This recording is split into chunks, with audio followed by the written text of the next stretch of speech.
Nosotros como grupo les vamos a disertar de la Ley de Protección del Empleo, o al empleo. Introducción. En esta presentación queremos ver el tema específico de esta ley, la cual podemos recluir que es la ley que protege las fuentes laborales de los trabajadores en general, y esta está a cargo del Ministerio de Trabajo y Previsión Social. Esta ley se ha ido modificando de acuerdo a la pandemia que hemos tenido como país, que es el COVID-19. También tenemos 3 criterios de los cuales se puede acoger la empresa y con ciertos requisitos.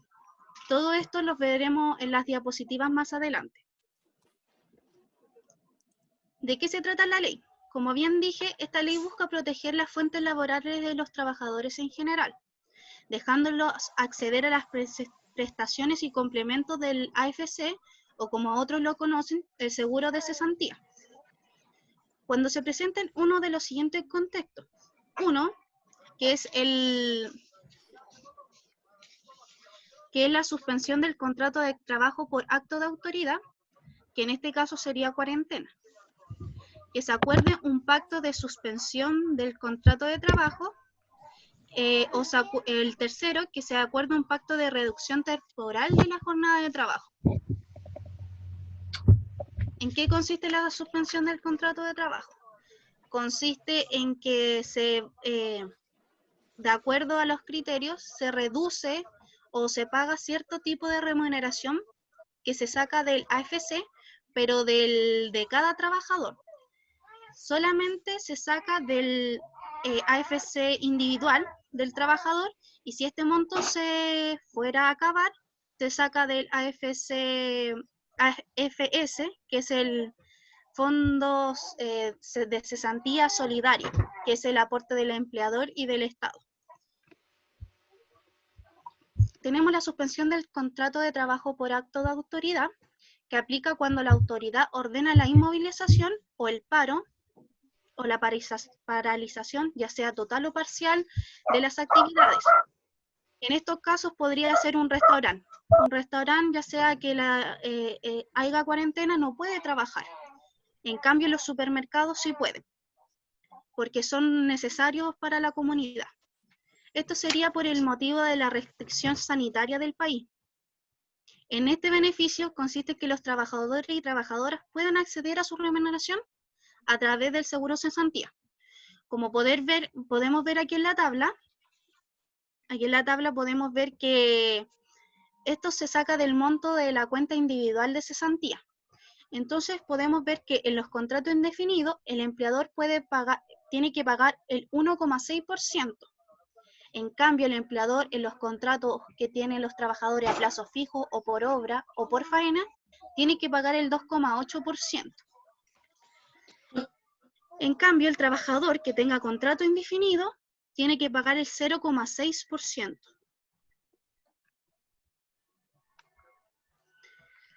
Estas son las tablas de acuerdo a la ley número 19.728. En la ley de protección del empleo, que es la ley número 21.227, se junta mucho con los artículos de la ley número 19.728. Por ejemplo, en este caso tenemos las tablas que nos muestran los porcentajes que se tendrá que pagar las remuneraciones. De acuerdo al artículo 15, los porcentajes promedios de las remuneraciones de los últimos 6 o 12 meses, que corresponden a las cotizaciones, tienen que pagar el primer mes el 70%, el segundo mes el 55%, el tercer mes 45% y así sucesivamente. Como también dice que se tiene que ver en las tablas del inciso 1 y 2 del artículo 25, que es para el Fondo de Cesantía Solidario, se acuerda que en el inciso primero, el valor inferior, o sea, el tope mínimo, el primer mes es de 225.000. El segundo mes también es de 225.000. El tercer igual se mantiene, el cuarto y el quinto mes varían, que el cuarto es de 200.000 y el quinto es de 175.000. Como podemos ver, el inciso segundo también muestra el valor inferior, que es el tope mínimo, que en el primer mes es 225.000, el segundo 200.000 y el tercero 175.000. Acuerdo de pacto de suspensión del contrato de trabajo. Se puede pactar la suspensión temporal del contrato laboral con sus trabajadores, ya sea de forma individual o colectiva. Esto permite que los trabajadores accedan a su remuneración a través de la AFC. Esto también va a variar en los porcentajes que tenga, ya sea también por su contrato, como dije anteriormente, o por otros motivos, porque si se podrá poner fin al contrato apelando al concepto de fuerza mayor, sí, sí se puede. Se puede por fuerza mayor o por paso fortuito. ¿El trabajador puede inscribir a ciertas personas, a ciertos trabajadores? Sí, puede inscribir solamente a ciertos trabajadores y no a todos. Eso lo decide él. Y lo ideal, lo que piden el AFC es que uno tenga contacto con su empleador para poder ver si su empleador mandó la solicitud con el nombre de dicho trabajador y si fue aceptado. Acuerdo de pacto de reducción temporal de la jornada de trabajo. El empleador puede acordar con sus trabajadores de manera individual o colectiva, igual que en el caso anterior, reducir un 50% de su jornada de trabajo. Esto es con un valor de 225.000 que aparecía en la ley número 21.227. También se puede arrojar el 25% de la reducción temporal de la jornada de trabajo. Esto puede ir variando de acuerdo al empleador. Ya, existen ciertos tipos de requisitos que debe tener. Uno, que el trabajador esté afiliado al seguro de cesantía. Eso también se puede verificar en la página de la AFC con el RUT del trabajador y se dirá que uno está afiliado a él.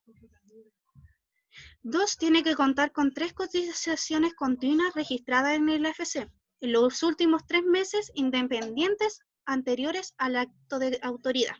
Por ejemplo, si mi acto de autoridad fue en marzo, yo tengo que ver las cotizaciones de febrero, enero y diciembre.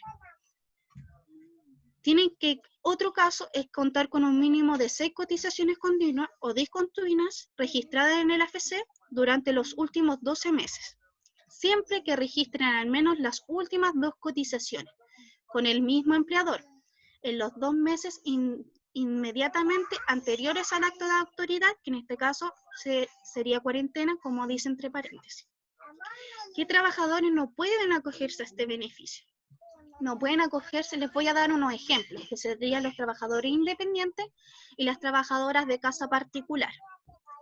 También los que reciben boletas de honorarios de tercero. Aquí hablaremos de las trabajadoras de casa particular. Ellas pueden acogerse a la ley si los empleadores paralizan sus actividades, ya sea total o parcial. Pueden acogerse a esto, de acuerdo, desde el día del 13 de abril del presente año se dictó que las trabajadoras podrán solicitar, pero en la AFP. En este caso, el trámite la tiene que realizar las trabajadoras de casa particular, no el empleador. Este trámite lo tendrán que ver con las AFP y no con la AFC.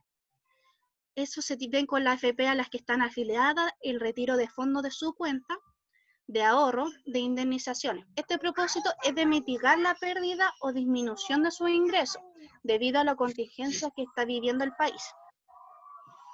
¿Qué pasa con las personas que reciben el beneficio del SEC y BTM?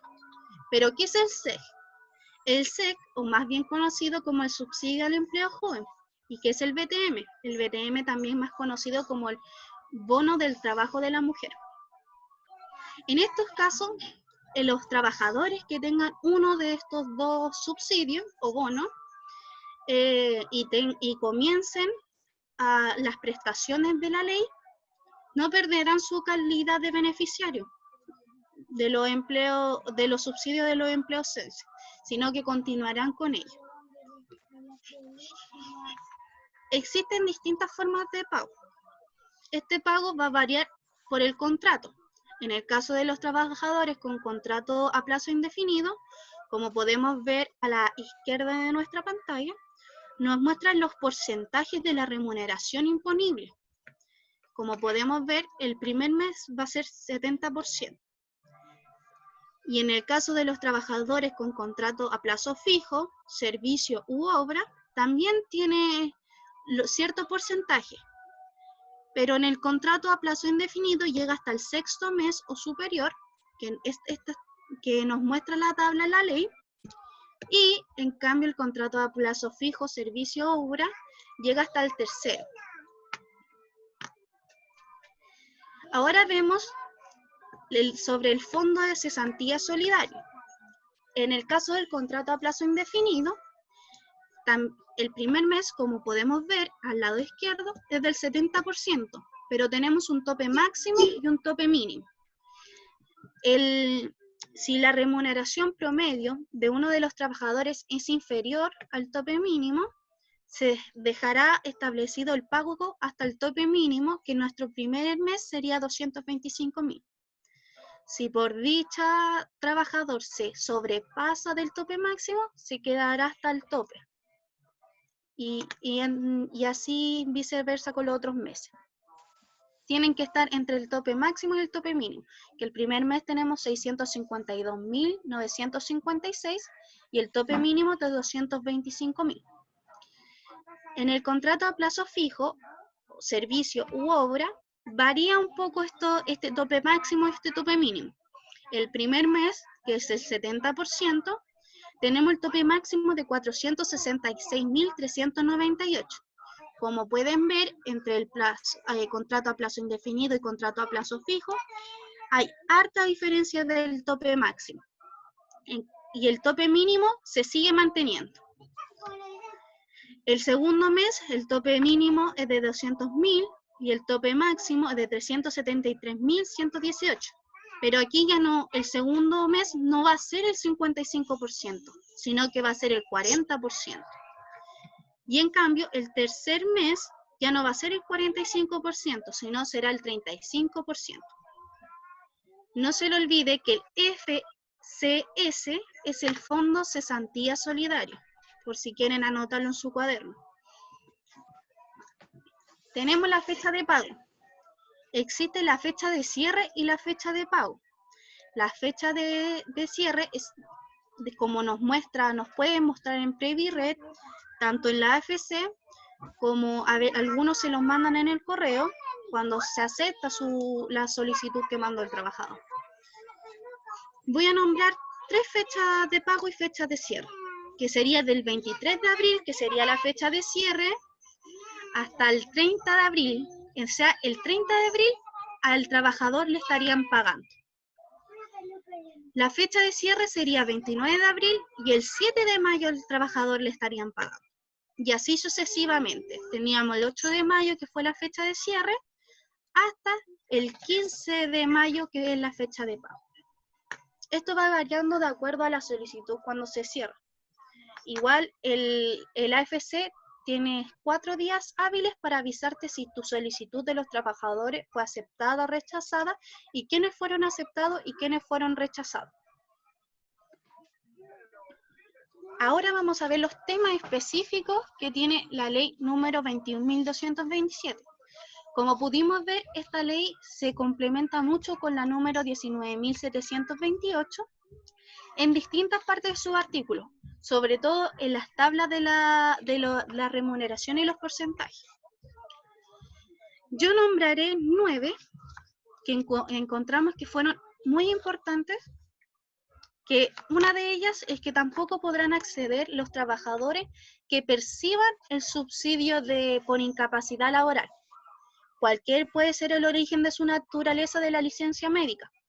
Durante el periodo en que perciba dicho subsidio, él no podrá recibir la remuneración que se obtendrá a partir de la AFC por parte de la ley. También no podrán acceder los trabajadores que suscribieron con su empleador un pacto de continuidad de las actividades prestadas durante la vigencia de este evento. También los trabajadores, como dije, de casa particular, cuyo empleador paralicen sus actividades, ya sea por cualquier motivo, total o parcial, podrán acceder a las prestaciones de este título. Como bien dije anteriormente, pueden acceder, pero este no sería con el AFC, sino con la AFP. El empleador debe solicitar a la AFC las prestaciones que les corresponden de uno o más de sus trabajadores que hayan sido afectados, ojo, que hayan sido afectados por la pandemia que tiene el país. 5. El trabajador del cual no se haya solicitado el beneficio podrá individual o colectivamente requerir las prestaciones a la AFC, pero tiene que presentar una declaración jurada simple. El número 6. Si el empleador tiene el vigente el acto o la declaración de autoridad y se le otorga una licencia médica que tenga el derecho al subsidio de incapacidad laboral, por cualquier sea el motivo de su licencia, se detendrá el pago de esta prestación, pero se podrá reanudar cuando la licencia médica haya terminado. 7.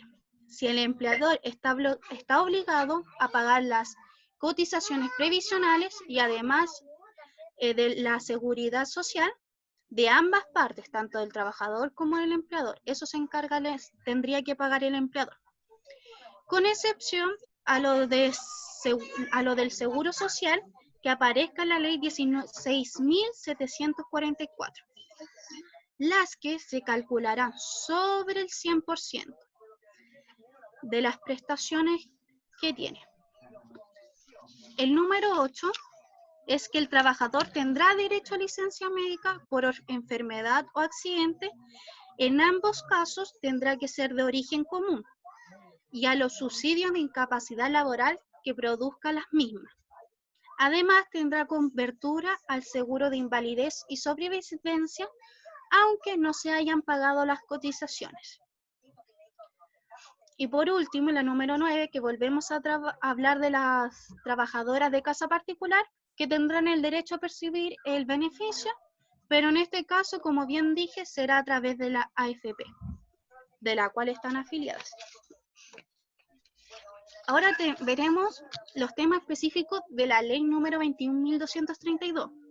¿Qué pasa con esta ley?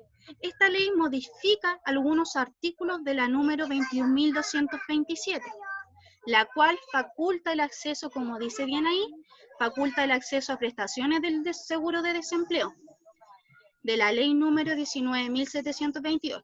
Estas tres trabajan en conjunto, y esto va en circunstancias excepcionales en las materias que indica. Por ejemplo, la 21.227 indicaba que es a través por la pandemia que sufre el país, COVID-19. Y también nombraremos algunas de ellas. En este caso serían 7. ¿Qué pasa con las pensiones alimenticias debidas por la ley que hayan sido decretadas judicialmente que hayan sido decretadas judicialmente? Estas se tendrán que informar al empleador y podrán ser embargables o retenidas hasta el 50% de la misma. Para tales efectos, el empleador, cuando haga la solicitud de los trabajadores del FC, deberá expresar que el tal trabajador tiene pensión alimenticia y este está obligado a retener y pagar la pensión alimenticia correspondiente a dicho trabajador. 2. El AFC, antes de hacer los pagos, deberá consultar con la Superintendencia de Seguridad Social si los trabajadores que presentan la solicitud se encuentran percibiendo el subsidio de incapacidad laboral. Si en este caso uno de los trabajadores tiene el subsidio de incapacidad laboral, no se le hará dicho pago y será rechazado. No podrán acogerse los trabajadores cuyos servicios sean necesarios para aquella actividad excluida de la paralización. Por ejemplo, un supermercado. Las cajeras no podrán tener porque son necesarias para eso. O los que trabajan haciendo las mercaderías, por ejemplo, pasta. son necesarios para esos trabajos porque así el país satisface las necesidades alimenticias en este caso. La actividad número 4, la actividad del empleador está afectada parcialmente cuando en el mes anterior de realizar el pacto o la declaración, sus ingresos por ventas o servicios netos de IVA tengan una caída igual o superior al 20%. Esto también se verá en el mes que tuvo esa caída y también se verá la del mes del año anterior. La número 5, cualquier trabajador que se vea afectado por la organización sindical a la que está afiliada podrá recurrir a la Dirección del Trabajo denunciando que el pacto no tiene las condiciones necesarias para realizarse. También hablan de las sociedades anónimas. En este caso, en la número 6, dice que los directores de las sociedades anónimas abiertas no podrán percibir honorarios o dietas algunas por el ejercicio de dicho cargo de director. También dice que en otro punto decía que las empresas organizadas como sociedades anónimas o que sean parte de un grupo empresarial no podrán repartir dividendos a sus accionistas. Ahora quiero mostrarles, como bien aquí dice, las publicaciones y promulgaciones de estas 3 leyes. La ley número 19.728, que es la más importante porque ahí nos muestra las tablas y los porcentajes que vamos a ocupar, que establece un seguro de desempleo. Esta fue publicada el 14 de mayo del 2001 y promulgada el 30 de abril del 2001. La ley, que en sí es de la protección del empleo, es la número 21.227. Esta se basa mucho en lo que está pasando en el país, que en este caso es por el COVID-19, y ahí muy bien lo nombra en el artículo 1, que esta faculta el acceso a prestaciones del seguro de desempleo de la ley 19.728, que es la anterior, en circunstancias excepcionales. Esta fue publicada el 6 de abril del 2020 y promulgada el 1 de abril del presente año. Y por último tenemos la que salió hace poco, que es la que modifica la ley número 21.227. Esta ley es la número 21.232 y que, como bien dije, modifica la ley anterior que faculta el acceso a las prestaciones del desempleo de la ley 19.728 en circunstancias excepcionales en las que la materia indica, o sea, como indicaba la anterior, por el COVID-19. Esta fue publicada el 1 de junio del 2020, o sea, recientemente, y promulgada el 28 de mayo del 2020. En esta se hicieron varias modificaciones, se agregó otros artículos más para poder ir acogiéndose a las diferentes empresas y trabajadores. Y ahora yo les voy a relatar nuestro caso ficticio. Tenemos nuestra empresa, una empresa que es Restaurante Los Castaños Limitada. Tiene su RUT con su representante legal, que es Manuel Andrés Pérez Molina, y el RUT del representante legal. Esta empresa se acogió a la ley, la cual tuvo que mandar la solicitud de sus 7 trabajadores, de tal manera que se adoptó por el criterio número 1, que es la suspensión del contrato de trabajo por acto de autoridad. ¿Qué pasó con este restaurante? ¿Por qué se tuvo que acoger a este criterio? Pasó que la municipalidad lo fueron a fiscalizar. Y como había cuarentena, ellos no podían trabajar por la pandemia que existía. Solamente los supermercados, por decir así, y otras empresas pueden, pero un restaurante no puede porque lo ideal es mantener 1 metro de distancia de una persona a otro y tener bastante higiene. Entonces, un restaurante no iba a cumplir muy bien este requisito. Ya, lo que hizo en nuestra empresa fue meterse a la página de la AFC, que es www.afc.cl, y al final de la página nos dice de la Ley de Protección del Empleo. como para saber si nuestro trabajador está en el AFC, como dice aquí, puede ingresar el root del trabajador y consultar. Pero lo que nosotros necesitamos es iniciar el trámite de suspensión de contrato de trabajo. Igual aquí al lado nos muestra un video de cómo realizar el trámite. Entonces nuestro trabajador pinchó en iniciar el trámite de la suspensión de contrato de trabajo y lo mandó a esto, el ingreso del usuario. Para ingresar aquí necesitamos el root de la empresa, el root de usuario y la contraseña de PriviRed. En el caso de que no tengamos contraseña, debemos crearnos una cuenta en PriviRed, que es www.previred.com, y la empresa a la que tiene que saber y el representante legal tiene que tener vínculo con la empresa para los pagos de las cotizaciones previsionales. En el caso de que en PriviRed no tenga el vínculo con la empresa, no podrá acceder. Tiene que seguir tiene que tener el vínculo para poder acceder. Introduce la clave PriviRed, hace el reCAPTCHA para ver que no es un robot y accede. A eso lo va a mandar a este sitio, donde le explica un poco de la ley en sí, de la suspensión temporal del contrato de trabajo, y nos da 5 pasos de los que tenemos que seguir. El primer paso nos habla de los datos del empleador y los datos de quien suscribe el pacto, en nuestro caso el representante legal. Nuestros datos serían nuestro restaurante Los Castaños Limitada, con nuestro código de actividad económica, nuestro domicilio, email, teléfono, root del representante legal, el nombre del representante legal y sus datos.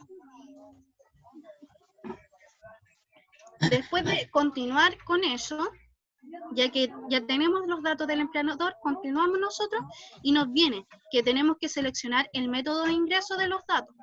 Tenemos 2 formas.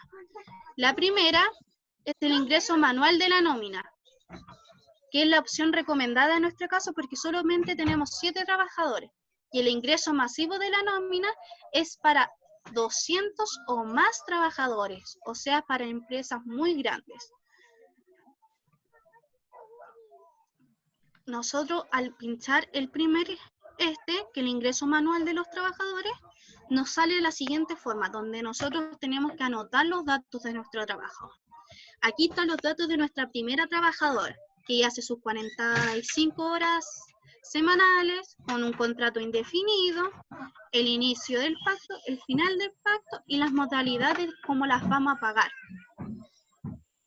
El email y el teléfono. ¿Por qué pide el email?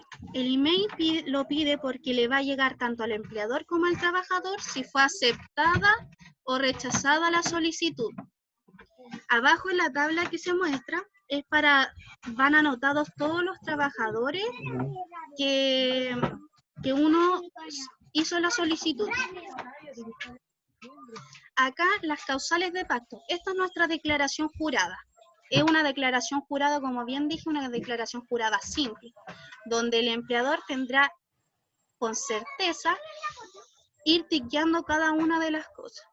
Por ejemplo, dice que la actividad que desarrolló como empleador se encuentra afectada total o parcial en los términos del inciso del artículo 5 de la ley número 21.227.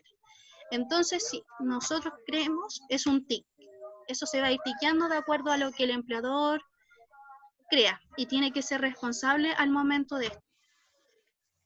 Esos son los otros que siguen y al momento de tener todo esto listo, uno confirma y envía. Lo ideal es revisarlo bien, detalladamente, leer con calma.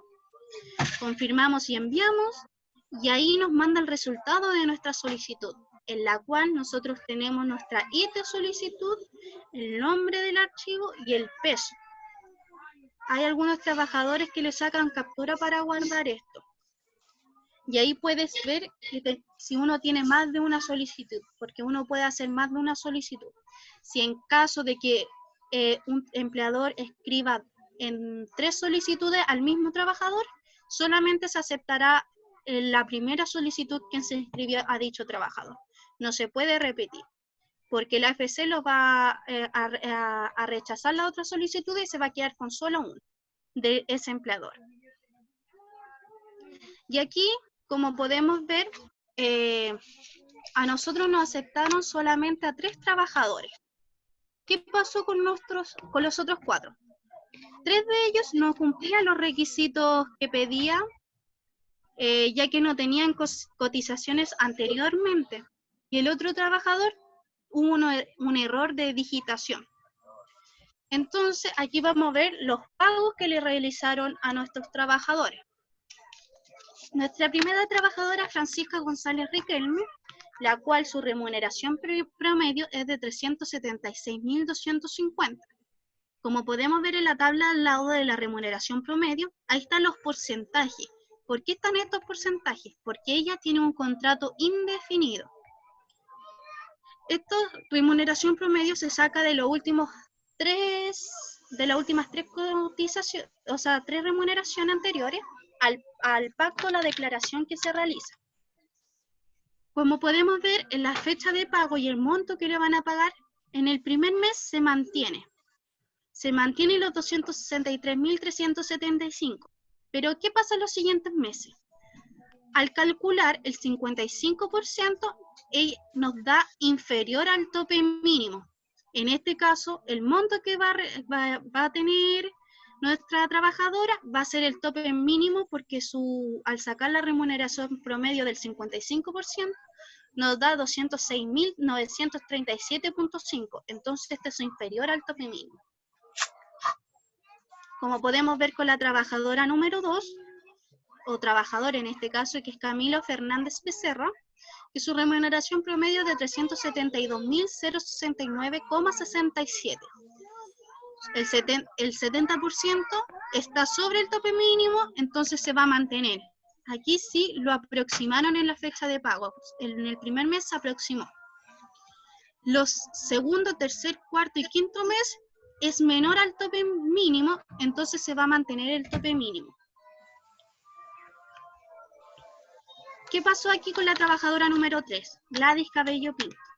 En el primer mes, ella recibe 225.000 pesos. ¿Por qué? Porque el 70% de su remuneración promedio es inferior al tope mínimo, que en este caso serían 204.847 pesos.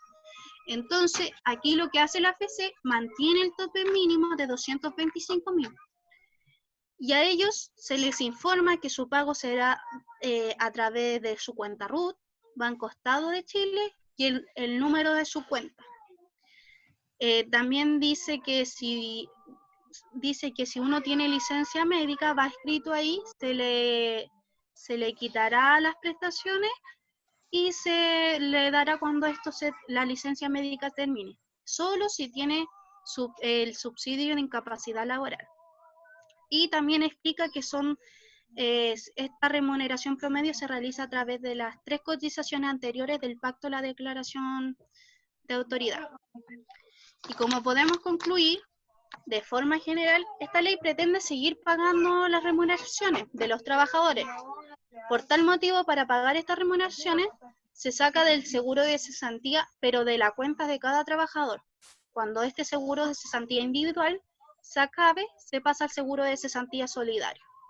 Este trámite lo tiene que realizar el empleador y en el caso de las trabajadoras de casa particular, tienen que realizar por sí mismos su trámite.